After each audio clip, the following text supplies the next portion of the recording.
College. I'm a senior and political science major. I'm actually the ECOS president at Eckerd, which stands for the Eckerd College Organization of Students, which is our student government.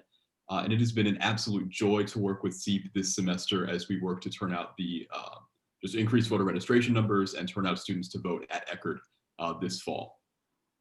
Thank you so much, Will. Kayla? Hi, everyone. My name is Kayla Nunez, and I'm 18 years old, currently the vice president of Valencia College at downtown campus. So the reason I work here currently in SEEP is because I like to encourage people to use their voices through voting, as well as educating them on why voting is a privilege. So as Mahatma Gandhi said once, you must be the change you want to see in the world. Thank you, Kayla. Matamron? Good evening to everyone viewing. My name is Matamron Bacon. I'm a senior at St. Thomas University, where I study political science and English literature. I have the pleasure of serving as the student government president there, as well as my second contract being a SEEP fellow. I've had the pleasure of being a SEEP fellow the past 2 semesters, and I love what I do because it's all about spreading information for the better. No matter what side of the aisle someone's on, I'm just glad I get to be the person that gives them the information that can help empower them and enfranchise their voice. Thank you. Bianca? Hi, everyone. My name is Bianca, and I go to Nova Southeastern University in Fort Lauderdale, Florida. And I'm a senior currently studying psychology and sociology, and I'm super excited to be a SEEP fellow. I'm also the vice president for the Association of University Women, the Nova Southeastern chapter, and so I'm excited to be here. Thank you. Thank you. And Michelle?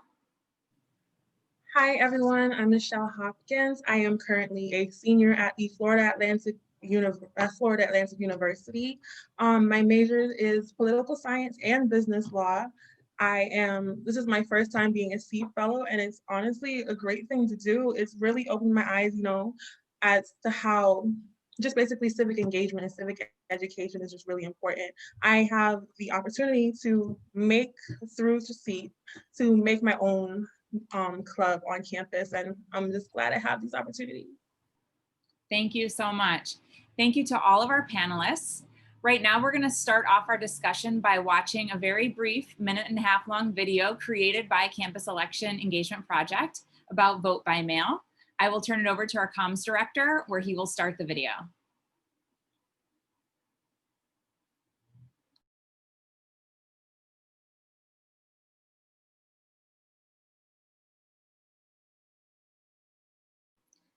Comms director, Dan, I'm sorry, there's no audio. Can we restart the video with audio?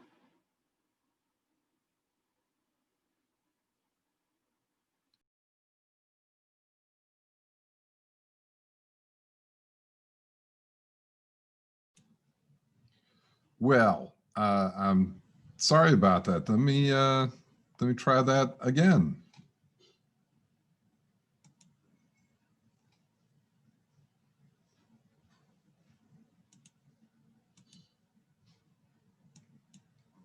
Can you hear it now?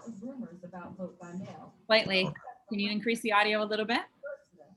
People use vote by mail to vote multiple times. Fact, ballot envelopes have a voter-specific barcode. Once it's scanned by officials, it can't be used again. Myth, someone can steal your ballot and vote for you.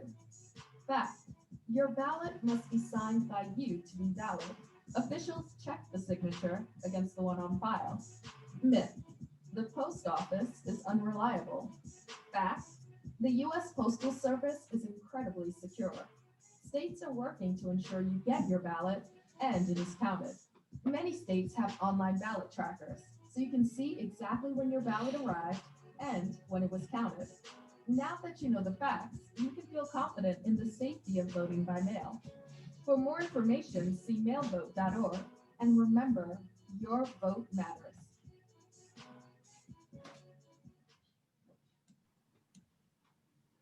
Thank you very much. We were able to hear the video on the second go round, so thank you.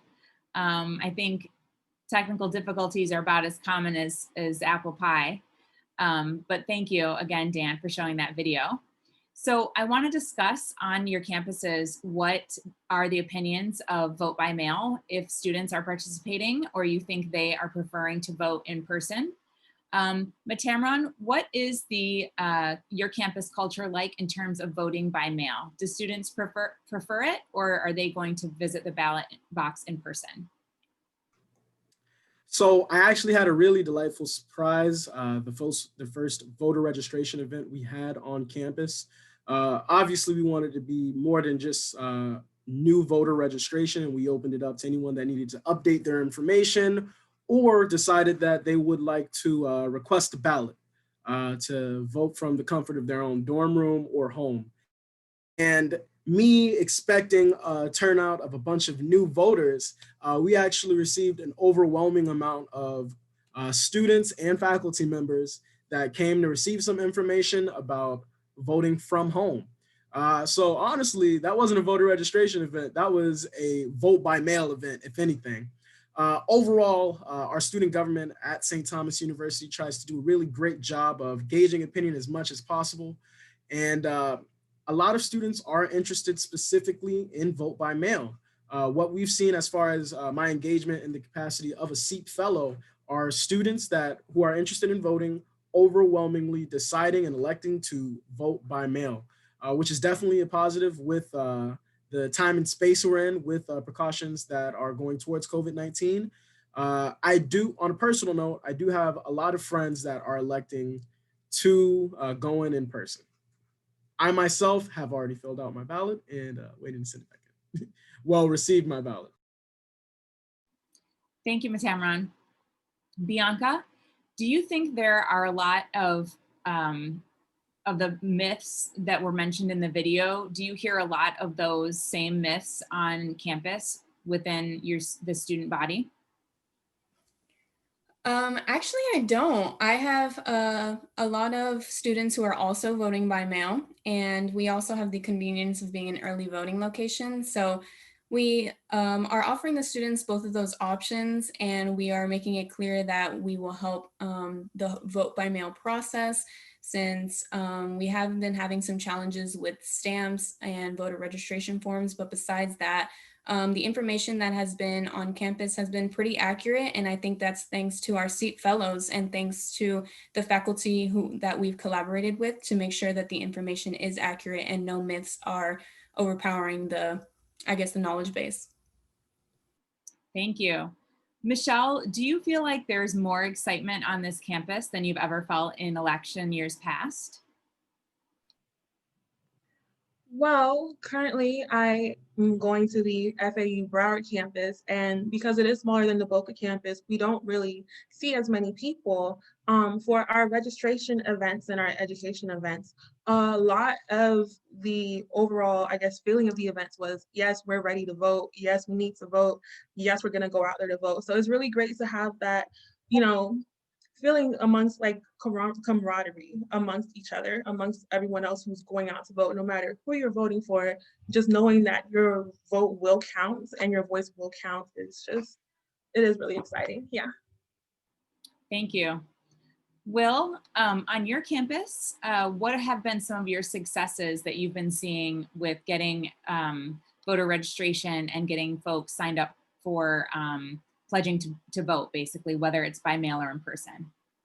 Absolutely. Yeah, no, we're certainly in a unique situation here at Eckerd because we have had a staggered move-in.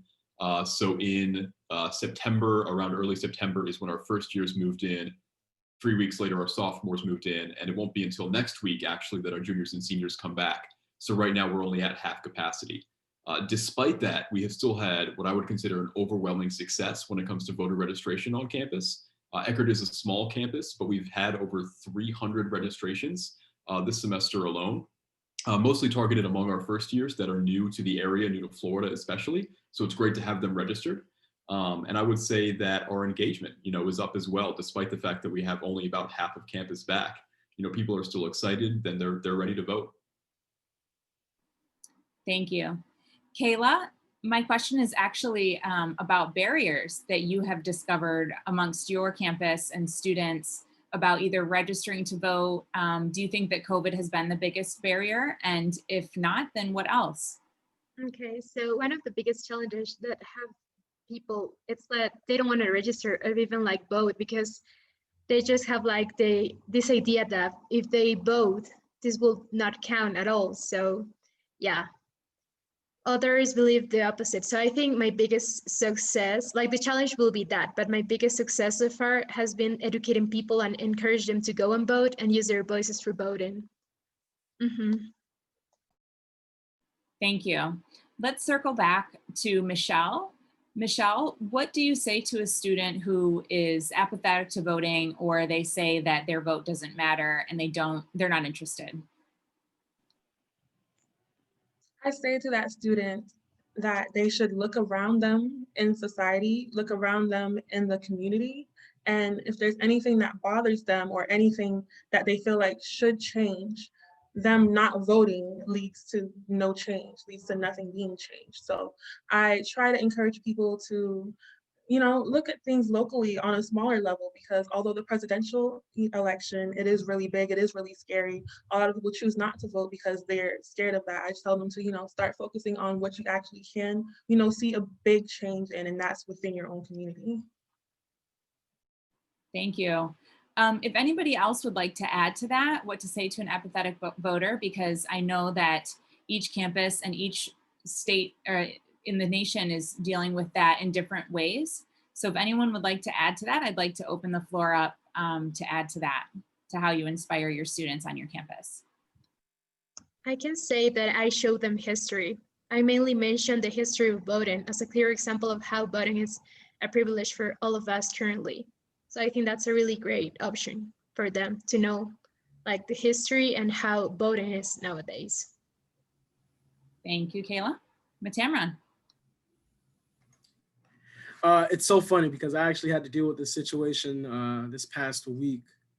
One of the biggest things that I truly feel really got through to the student, and is a message that a lot of people need to hear specifically right now, is voting is not the end all be all answer to change. It is only simply a tactic to the overall body of work that you have to put into making something effectively move towards a positive good. So why would you not be taking all tactics in consideration, or trying to actually participate into them to create overall change? And of course, besides that, it's always making something real to someone and bringing it back and making it to where it affects them, reminding them that, hey, this is an issue that's up right now, and this may be affecting not only even personally you, maybe a loved one, maybe a significant other, maybe your grandparents. Everybody has an issue at stake. And for you to be completely apathetic to those that are around you is a grave ill to society, honestly. So once you really kind of put that into consideration for a student, I think the choice becomes a lot easier.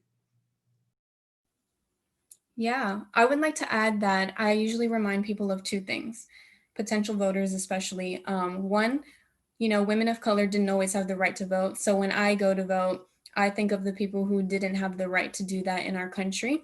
And two, currently when I go to vote, and I remind others of this as well, is that everyone doesn't have the right or potential to vote currently today. And what I mean by that, for example, is immigrants. They may not have their citizenship yet, and so they may not be able to vote, yet they are facing the same issues that we as citizens who do have the right to vote are facing. And so we kind of use our voice for the people who cannot use their voice in voting specifically. So I always remind voters of those two reasons. I can kind of wrap us up on this one. I think that I can't speak for the other fellows on the call, but I think that our generation wants to be heard more than anything else, and we feel like we aren't being heard. And voting is the best way to make your voice heard. I think no better example can be found than on the local level, right? So last year, I was actually a part of efforts on Eckerd's campus to increase turnout in the city council election, right? It was 2019, it was an off year. There weren't any, even state legislative races up. The only race we had on the ballot was city council. And 4 years previous, literally nobody showed up to vote from Eckerd. to vote in the city council elections because these people weren't from the area and they didn't feel connected to the issues or the candidates. We changed that. We actually got a city council debate to happen with all the candidates on campus. It was well attended, and we dramatically increased turnout in November. And I'm happy to say that we now have Eckerd students that go and speak at city council meetings, and they lobby their city council people on the issues that they care about. And the city council people know them, and they know these Eckerd students personally because they went out and they have to get their vote now. They know that Eckerd students are a voting bloc in St. Pete. And so they have to cater to them just like anybody else. Beautiful answers, guys. Thank you. I appreciate all of that feedback and all of those opinions and thoughts. So thank you. Really quick, I want to talk a little bit about social media and how that impacts college students, young millennials, and their voting habits. Do you think that social media has been helpful to getting turnout increases, or not helpful at all in terms of misinformation? What are your thoughts on that? Let's start with Matamron. We can definitely call it a double-edged sword. Monica,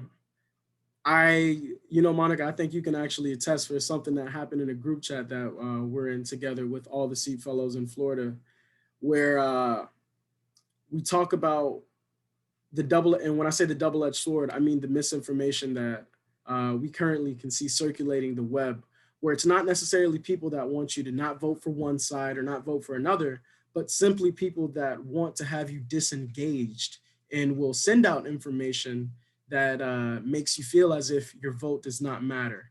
But on the other hand, in years past and years in this year in particular, every time, I don't know about you guys, but every time I try to look up a video on YouTube, I see something about registering to vote, vote early, or making a plan to vote. So with that being said, there's so much information about making sure you are prepared to vote that you can't avoid it at this point, which I think is the most beautiful thing possible. If there's one thing that's going to win someone over, it's repetition. And I think that's something from a civic engagement point that has won in a major way. So yes, I do believe social media is helpful and advantageous this voting cycle, this voting year, and for all voting years, but we do have to be aware of the disinformation that lays on the web. Again, I'll open this up if anyone wants to add to that. And if not, that's fine. We have many more questions, so we can move on. But if anyone wants to add, I'm happy to continue this discussion about social media. Yeah, you know, he's right. Every single platform, Snapchat, Instagram, Facebook, every single platform, even Uber and those apps have the ability to register to vote and get voting information based on your state. So it does make it super easy to at least explore that idea. And I think that social media, in my experience, has been a great thing because people have been able to personally connect with me and contact me if they have any questions. So it's been a really good method of communication for people to feel more connected to the voting issues, like Will said, and to voting in general. So I think that's another positive of social media. And of course, there is some misinformation out there, but I also see some great nonpartisan organizations aside from SEEP that are pushing out the good information, the accurate information that is really helping the younger voters engage in this electoral process this year. Thank you. And question, let's start with Kayla. What type of information do you feel that students are asking you in regards to voting and becoming an aware voter? What kind of questions do you get asked about that? Okay, real quick, sorry, can I add like more information for the other question before like answering that one? Absolutely. So I thought there were a lot of advantages and disadvantages when it comes to social media. But a positive highlight of social media is that they are engaging platforms, as Bianca said, as Matam said, and there are also like platforms such as Instagram and or Snapchat that make a countdown for either register or voting day. So also we can take like a great advantage of the great documentaries that we can find on Netflix with a lot of information as well. With that being said, can you repeat the question again? Absolutely. Let's see if I can remember the question. It was in regards to what type of questions are students asking you on your campus in order to become an informed and aware voter? Is it around registering or the candidates or Supreme Court issues? What kind of questions are you getting asked by students? Okay, so I think it's more about like the questions of voting by mail. They have like a lot of questions in regards with that. And I was talking with my US government teacher. She was like, we have to educate them on this because there are a lot of myths about it. There are like a lot of misinformation about it. So yeah, we're just trying to change that and still trying to convince them that like this is a great opportunity to avoid crowds due to COVID-19, you know. So in Valencia College, we're hosting an event with my US government teacher to educate students on voting by mail. Mm-hmm. Great, thank you. Anyone else want to add to that about the voter education, how students, what type of information they're asking for, and how do students feel like they're an informed voter? What are they requesting? Will, any ideas? Oh, Michelle, I saw you raise your hand. In my experience, a lot of students, they're usually just not sure what's on the ballot or what they're going to be voting for, so they choose not to vote. I've sent them, links to Ballotpedia, and that allows them to find out exactly what's on their ballot. And SEEP actually has a nonpartisan, presidential voter guide, and I've sent that out to a lot of people, and they love it. They look at the issues and both of the presidential candidates' stances on the issues, and they say it's really helpful. Great, thank you. Will, would you like to add? Sure. Yeah, I think in my experience, people aren't really looking for education immediately, which I think is a weird phenomenon this year. If they're excited and ready to vote, I've had they know who they're voting for, right? At least at the top of the ballot. But I've had a couple instances of friends who have gotten their mail-in ballots, opened up the ballots, and then realized that there's like 6 or 7 amendments, and they're like, "Oh boy, what the heck? This is going to take me some time." I know that in Florida, it's a heck of a lot better than 2018, when I think we had, gosh, it was somewhere in the teens, the amount of amendments we had that were all incredibly complex and hard to understand. So it's a little better this year. But I think that voter education may not seem in such a highly polarized and engaged electorate like it is important. But there are just as many down ballot races, just as many amendments and charter referendums. That voter education still really is just as important, even if it doesn't seem like it. Agreed, thank you. So circling back to COVID, I'm just curious, has your campus taken any steps or given any additional options for students to vote safely during COVID, or even having registering events during COVID? Has there been any extra additional measures that your campus has taken for that? Bianca? I will say, like I mentioned earlier, Nova Southeastern University is conveniently an early voting location as well. So as far as the precautions go, it's just the basic, wear your mask at all times and social distance, and that includes tabling. So there are a lot of events in the main space on campus, which is called the UC. And so those events as well follow the same precautions. And as far as the amount of people at your events goes, I think that's the biggest, precaution that they're taking. So minimizing the amount of people or spacing them out enough so that you can have a bigger event and still get the job done. Great, thank you. So right now we are all watching the U.S. Senate hold the hearings to confirm Judge Amy Coney Barrett to fill the vacancy on the Supreme Court. So are you hearing any feedback from students on your campuses about that and how it affects all of our lives? Michelle? In one of my WhatsApp group chats, it was for CSA, they sent out a link, I believe, to, I forgot the name of it right now, but it's basically, to add your name to this. I forgot the name of it. Wow, I'm blanking on that. But it's basically, I think it was just to ask the president or, have that be held off until the new presidential, until after the race. And it's interesting to see that it hasn't gone through, which, being the president, and so that's their ability, that's what they have. But just hearing about it, like, that's news to me. Yeah, I didn't know that. I will say that on my campus specifically, I think that this specific topic has been discussed indirectly. So maybe not using the Supreme Court nomination as the topic, but the more of a conversation about the voting issues associated with that. So healthcare, for example, LGBTQ plus rights. So my students on my campus are focusing on those issues and discussing it on both sides rather than just discussing the Supreme Court nomination specifically. Great, thank you. So can you all, I'd like you to each go around and share what your plans are on election day and how your campus is going to host any type of election day parties, watch parties for results, get out the vote drives, and what you're gonna do on your campus.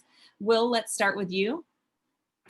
Sure thing. We've got quite the day planned on election day at Eckerd. So it'll be, really just the second week since everybody's back on campus. And so it's going to be a really unique atmosphere just in and of itself, still having everybody back on a campus that's normally so connected and so close. But on election day, normally we would use the school vans to shuttle students to the polls. We have 2 or 3, they rotate on a loop, but we're unable to use them this year due to COVID safety precautions. So I managed to figure out a workaround, and we are renting out a Jolly Trolley, which is a Clearwater-based company. It's a big old yellow and red. It literally looks exactly what, like what a trolley, the picture you have in your head, that's it, right? And it's open air. It should be able to hold around 10 to 15 students safely and take them to the polls and back. We've rented it out the entire day from early in the morning to like 7:30, I believe. So we'll have time to get students back from the polls as long as there aren't, there isn't too much of a line. And then along with that, we're going to be going around with golf carts, megaphones. Eckerd is a small campus, so we can reach and yell at everybody in probably about an hour or so, frankly. So we will make sure that everybody knows it is election day, and just about everybody on campus now should be registered. And so they're going to know that they have a chance to vote. Great, that's fun, thank you.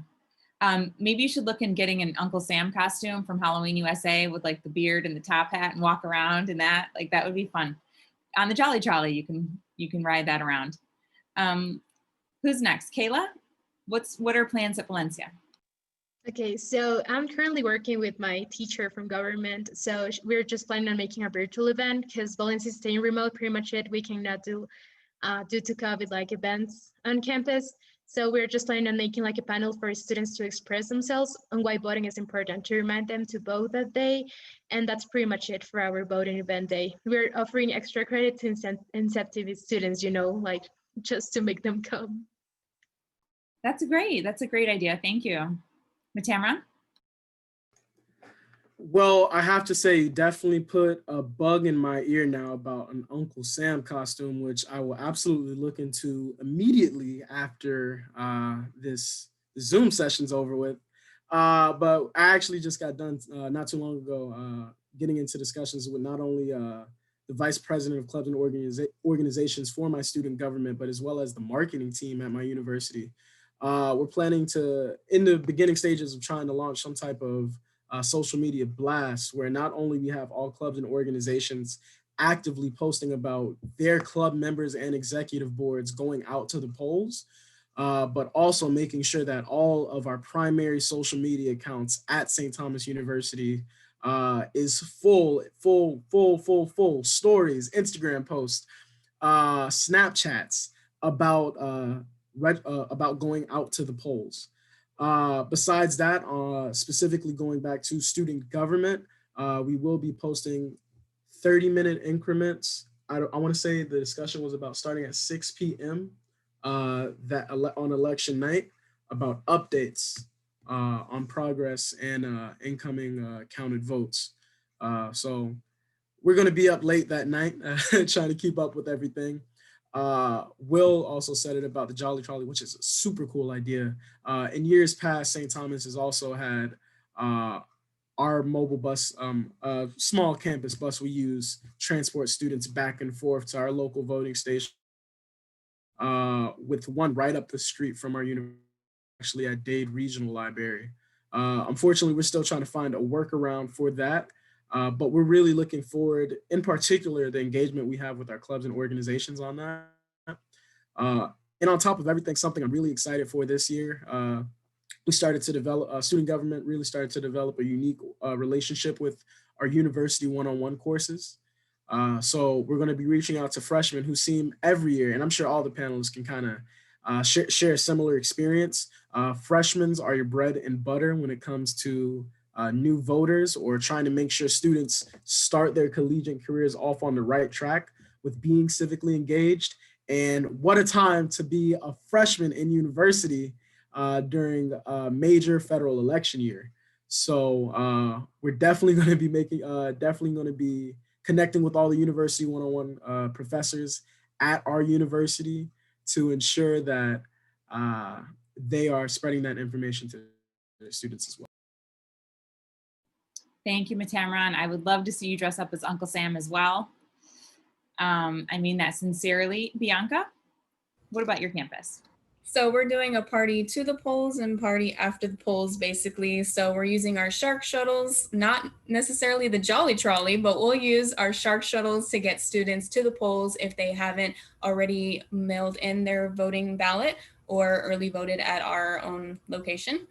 And the party after the polls is a space for students, whoever is on campus. We don't have all of the students on campus, similar to you guys, and faculty, staff, everybody from basically who wants to join us to just come and enjoy and have some conversation. And we haven't seen each other in a while, so it's our opportunity to see each other, at least socially distanced outside, as well as get ready for the results. Obviously, it'll be a long night, so we probably won't be there all night, but we'll make the most out of it.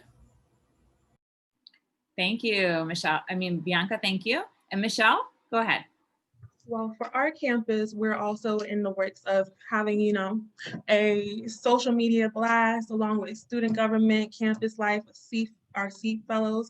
We were also talking about having a jolly wagon, and it's not a shuttle to and from, the polls, but it's going to be, us seat fellows running around on campus on Instagram Live, getting in touch with the students who are on campus, asking if they voted, giving out incentives like, coupons and t-shirts that say, I voted. So we're in the process of finalizing all of that. Lovely, wonderful. I will say that there can also be female Uncle Sams. So if you guys want to dress up as well, I encourage it. And I will admit that in 2018, I dressed up as Lady Liberty, and I have pictures to prove it. So if that is something, that interests you, you can fill out a purchase request form and we can look at getting a costume for you. And I mean that sincerely. It would be wonderful. So thank you, panelists. I just have one more question and we're going to wrap it up. If you could just tell me, what is on your campus the feeling about the election? Are people excited?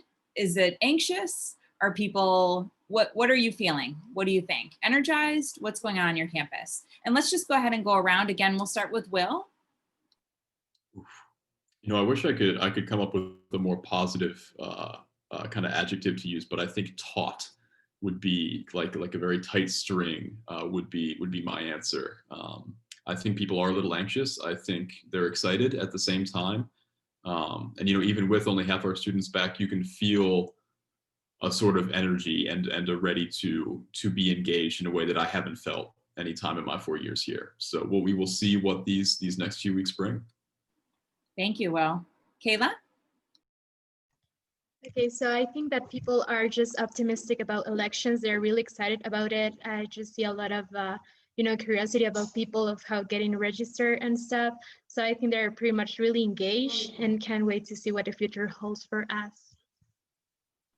Thank you. Matamron? I'd almost have to agree with Will in a sense where I think hot is a great word to use, but at the same time, I've noticed something where normally when you're doing a voter registration event, you have a lot of students that unfortunately end up trying to talk you down about their political affiliation. But St. Thomas finds itself in a very unique situation where we do have a lot of students that express very different political interests overall. Some would say it's almost like a 50-50 split. No one really wants to talk about anything that engages into the political process whatsoever outside of basic engagement and some of the work that we do through via SEEP and just expressing voter information. So I have to say, we're talking about voting, but we're not too expressive about anything else. So if anything, I'd have to say somewhat conflicted. Interesting. Thank you, Matamron. Great feedback. Bianca? I would definitely agree with that. My campus is not necessarily the most outspoken on political issues or sides or anything, but I will say optimistically that this election has brought out a little bit more engagement in both faculty and students. And so I'm just going to use that to my advantage and to continue this, building this, I guess, environment on campus where everyone is safe to say what they feel in political issues, but also, you know, getting them out to vote is the most important thing, right? And so having that climate of conversation is what I hope to push after this election. Thank you, Bianca. And Michelle, last but not least. Well, whenever things change, there's always like a flush of emotions that comes with it. And on my campus, we have a lot of partisan clubs, a lot, not only, you know, Dems and Republicans, just a lot of partisan issues that people want to hear about, that people want to see change. So when it comes to the question that you asked, they are basically, I wouldn't call them anxious, I wouldn't call them excited, but I would say that they're all ready. Great, thank you. Thank you all for those responses. They were fantastic. So we're gonna wrap up the panel discussion tonight. I wanna thank you all for being here. I hope that you all, if you know, for those watching, I hope you learned something tonight about millennials and college students voting in the state of Florida. I think it's pretty apparent based on the answers and our SEAT fellows on the call that Florida is in really good hands, and I'm very proud of my SEAT fellows on the call tonight. So thank you all for being here, and I appreciate you. Have a good night. Thank you. Thank you all. Have a great night, everyone. Thank you.